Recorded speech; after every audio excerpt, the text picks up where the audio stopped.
month's deadly floods have put emergency preparedness and response into the spotlight here in Texas. A study conducted by professors at Texas A&M University shows just how much people are actually prepared to take action in a natural disaster.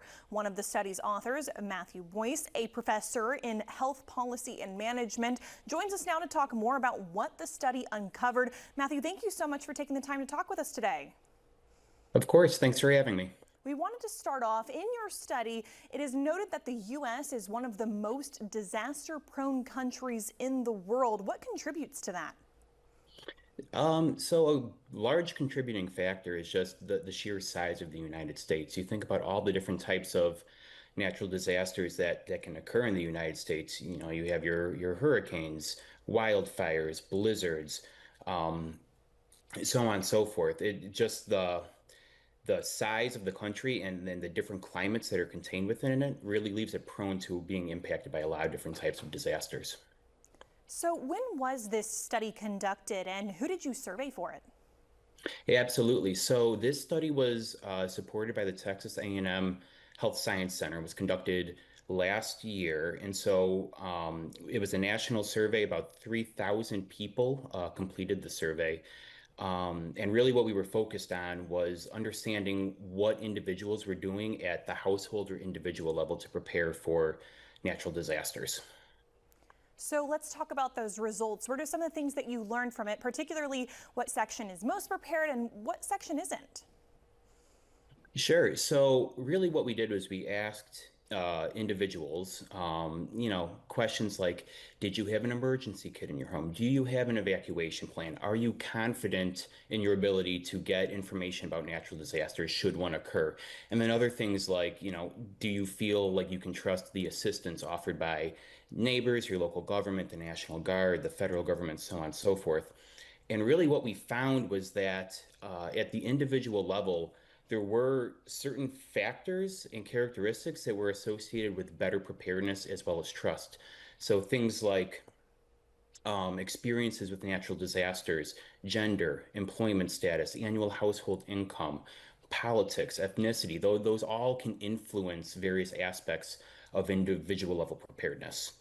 Um, by far, I will add the biggest impact or the biggest factor, I guess, was whether or not an individual had experiences previously with natural disasters.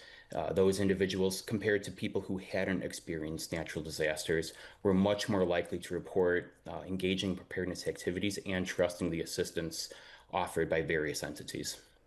Now, based on what was discovered, what recommendations might you have for public health officials and lawmakers?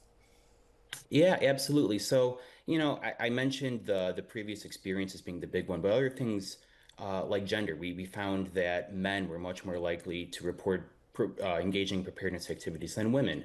The other things like, annual household income, individuals with lower income levels, we found were less likely to have emergency kits in their homes. And so one of the things we think is that there's a compelling opportunity, especially in light of the recent disaster, to really kind of try to integrate some of these preparedness aspects with more routine services, things like women's health, for example, or social services. Are there opportunities to kind of ingrain some of these aspects to help those vulnerable populations be better prepared for natural disasters? When we look away at the takeaways from this study, is there anything that stood out to you as unexpected or things that people really need to know about?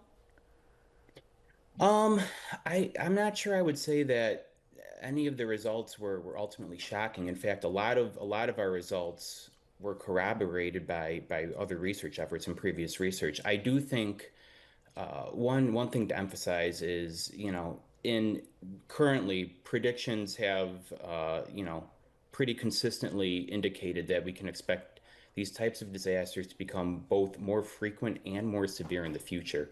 And so I think really looking ahead, we need to be thinking long and hard about how are we going to improve our preparedness for these types of, horrific events, um, and really help prepare those who are the most vulnerable to their impacts and the consequences of them.